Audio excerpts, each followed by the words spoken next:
Saya akan memberikan contoh dari pengalaman saya sendiri. Yang pertama, identifikasi. Saya masuk suatu organisasi kampus dan saya menerima aturan-aturan yang ada pada organisasi tersebut. Meskipun saya belum mengetahui aturan-aturan itu sepenuhnya. Yang kedua, internalisasi. Saya bergabung dengan sebuah organisasi kampus tersebut karena saya sepakat dengan aturan yang berlaku di dalamnya. Itu bukan semata karena saya merasa anggota organisasi tersebut. Yang ketiga, konformitas.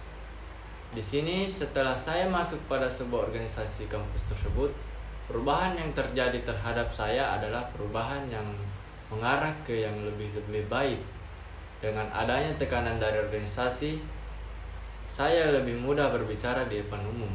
Yang keempat, kepatuhan. Saya berharap dalam organisasi kampus karena menurut saya dengan masuknya saya di sini, mental saya bertambah dan mengarah ke yang lebih baik-baik. Jadi saya patuh terhadap aturan dan pengaruh dalam organisasi tersebut.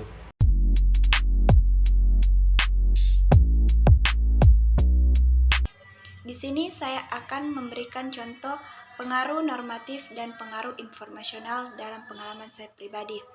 Contohnya pengaruh normatif seperti ketika saya mengambil sebuah keputusan atau memutuskan sesuatu, hendaklah saya meminta saran dari teman. Kemudian saran mereka, disitulah saya menentukan pilihan, bukan berdasarkan kemauan saya sendiri, tetapi saya menyimpulkan bahwa mereka tidak mungkin salah. Pengaruh normatif bergantung pada isyarat atau petunjuk sosial, misalnya ukuran kelompok sosial atau orang yang memberi pengaruh. Kemudian contoh pengaruh informasional dalam pengalaman saya pribadi. Saya mengambil suatu contoh, suatu proyek penelitian yang saya ikuti. Saya mungkin mendiskusikan kepada rekan-rekan saya tentang rencana prosedur menganalisis data.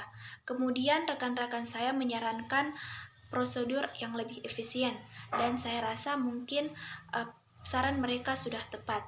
Itulah tadi contoh pengaruh normatif dan pengaruh informasional dalam pengalaman saya pribadi.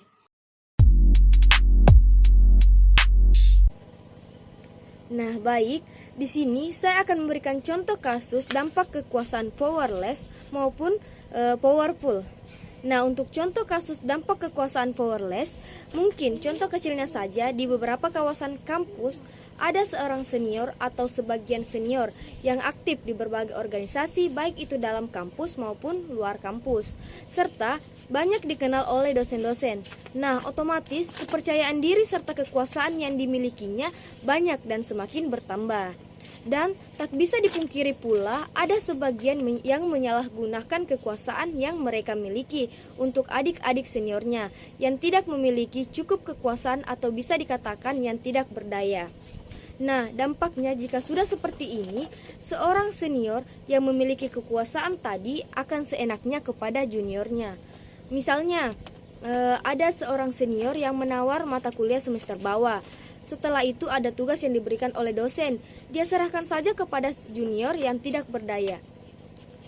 Nah, selanjutnya dampak untuk kekuasaan powerful diambil dari contoh di atas. Misalnya, ada seorang senior yang menawar mata kuliah semester bawah.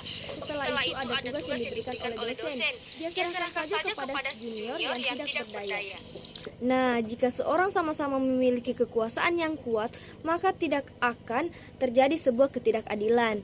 Mungkin malah sebaliknya, mereka akan bekerja sama dalam mengerjakan tugas tersebut. Sekian.